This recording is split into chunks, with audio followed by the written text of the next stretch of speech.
Hello everybody, my name is Sunny Rabbit. In case you couldn't tell, apprentice training is really boring. Warriors has had apprentices be protagonists for a few books now. We tend to jump in right as the apprentices have their ceremony or a little bit before or after. Training seems to go the same way: tour the territory, chores, battle/hunting training, and finally the warrior assessment. Medicine cat training tends to be more fluid in what we're shown. Injuries can vary wildly, so we could see an apprentice relocating a shoulder or two, while another treats minor scratches. There hasn't been a clear evolution to training future warriors. Firestar played around with different methods of training, but none seemed to stick. Remember when he had 2 judges for the warrior assessment or wanted to try out night training? The world building aspect of warriors goes to the wayside when major plot events happen, but it'd be nice to see some smaller hints of the cultures in warriors. With juggling 3 protagonists, now all from different clans, it's a constant story without a lot of breathing room for characters to have hobbies.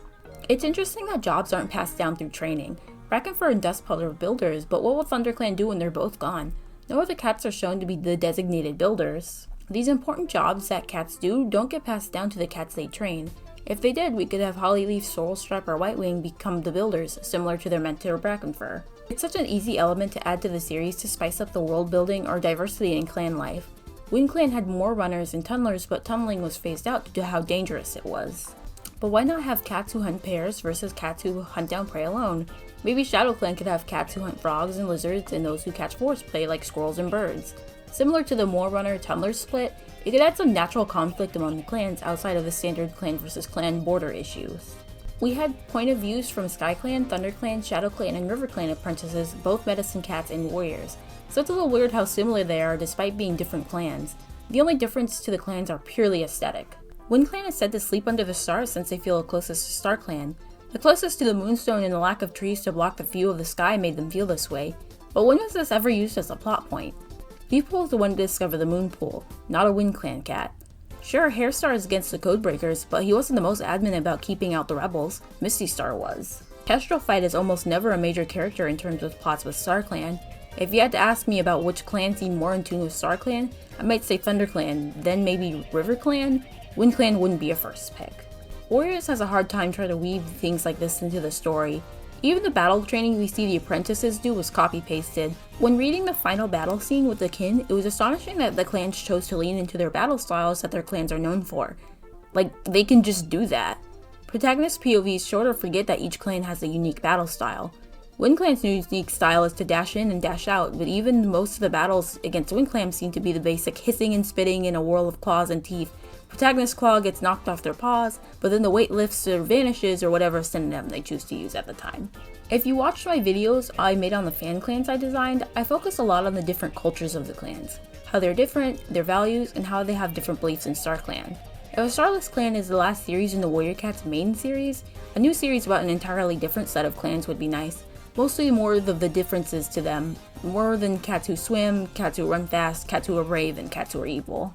Think about SkyClan. Their whole thing is jumping from high places, catching prey in trees, etc. Since they moved to the lake, their differences have all but disappeared. The closest I could think of a SkyClan specific trait was Rootspring and Dewspring jumping in the ditch to save Shadowsight.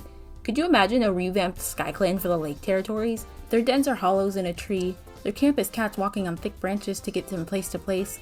Maybe the Medicine Cat den could be a hollow fallen tree with some bamboos to keep the rain out. The gorge was just so iconic, it sucks to see SkyClan have something more generic now. There's a post I saw on Reddit that the physical differences to the cats of the clans is more of nurture instead of nature. Most notably, Greystripe getting a glacier pelt while spending time in RiverClan. It's an interesting topic to touch on. The clan's differences only have so much to do with what clan you were born in, and rather how you were raised. Sure, they don't want the clans to mesh together into one super clan because plot, but the cats always make it seem like skills are something inherent to where you were born. Twig can't just SkyClan born, but you'd call her pure ThunderClan. Her sister Violet Shine, however, was raised in ShadowClan, then moved to SkyClan to be with her family.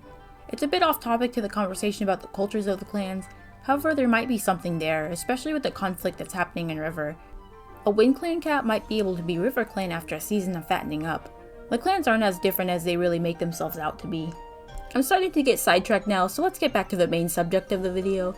Did you notice that apprentices weren't originally referred to as paws until Omen of the Stars? Most notably, a WindClan apprentice said it first in Sunrise. We don't see other ranks get referred to like this. No one calls leads stars. We do get kids called kits. Warrior Cat's verse doesn't have the word kitten. Even the humans in the graphic novels call kittens kits. It'd be cute to see cats coming up with nicknames for the ranks. They all have these words for insults and curses, but what about clan-oriented nicknames for warriors, like river-killing warriors calling their apprentices minnows, or apprentices calling their mentors trouts? Medicine cat apprentices can be sprouts. Speaking of medicine cat apprentices are taught for way longer, by the way. They get a medicine cat name, but they're still apprentices technically, since they still learn from their mentor. Jayfeather says he won't be a full medicine cat until Leafpool dies, but that's not necessarily true. We would still call Willowshine or Alderheart full medicine cats, even though their mentors are still alive and well. The book sort of dropped the concept of them still being apprentices in the more used sense. They still learn new medicines or cures, but don't keep the same tasks that regular apprentices do, like ticks or clean bedding. It's probably no different than a regular warrior learning new things from a senior one, like how to fight a badger or a dog when they've never encountered one before. Could you imagine if warriors did the same thing, receiving their names but still being paired with a mentor to refine their training more? This video is a big mess. I tried to keep it on the topic of apprentices, but it's turned into a Warrior Cats world building fanfiction. I love the clans, I just wish they were less stagnant in terms of culture. It's been like 10 years in universe, and the most we got was a code change in the apprentices being referred to as paws.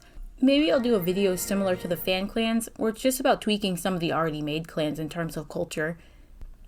Just a heads up, if I don't upload anything next Wednesday, it's because I'm working on a really long video and I haven't finished it by then. It's about Starclan, and boy, do I have a lot to say about Starclan.